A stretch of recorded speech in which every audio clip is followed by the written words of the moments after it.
मनेंद्रगढ़ नगर पालिका के ward number 19 में हसिया नदी के किनारे 35 लाख रुपए की लागत से बन रहे रिटर्निंग वॉल के निर्माण कार्य की गुणवत्ता को लेकर गंभीर सवाल उठने लगे हैं। स्थानीय ठेकेदार द्वारा निर्माण कार्य स्वयं न कराकर पेटी में दे दिया गया है, जिससे बिना मापदंडों के लीपापोती कर दी गई है।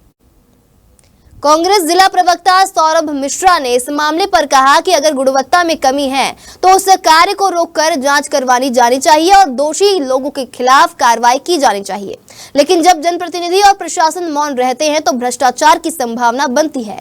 वहीं नगर पालिका परिषद के उपाध्यक्ष ने कहा कि हमने ठेकेदार को स्पष्ट निर्देश दे दिए हैं कि कोई भी गुणवत्ता विहीन कार्य स्वीकार्य नहीं होगा। अगर शिकायतें मिलती हैं तो हम जाँच कराएंगे और दोषी को भुगतान नहीं किया जाएगा। में नगरीय निकाय को चाहिए कि उस कार्य की जांच करा ले। यदि कार्य में किसी प्रकार की गुणवत्ता में कोई कमी है तो उस कार्य को रोके और उसमें गुणवत्ता में सुधार कराए। यदि किसी प्रकार की कोई कमी नहीं तो काम निरंतर आगे चलता रहे।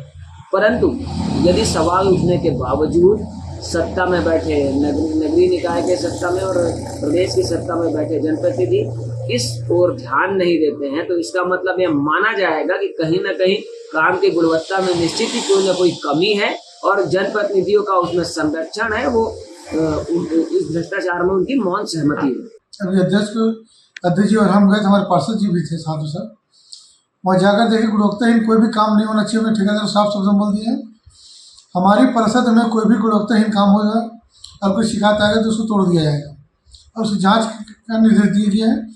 यदि कहीं भी थोड़ा भी यदि शिकायत होता है तो उसको हम जाँच किए भेजेंगे उचित अधिकारी के पास। क्या ठेकेदार का बिल रोका जाएगा? बिल्कुल, अधिक गुणवत्ताहीन काम रहेगा तो ठेकेदार हो चाहे कोई भी उसको बिल रोका जाएगा और उसको निष्पक्ष जांच कराया जाएगा। जांच होने के बाद जब टेस्ट रिपोर्ट आएगा तो उसके बाद उसका भुगतान किया जाएगा।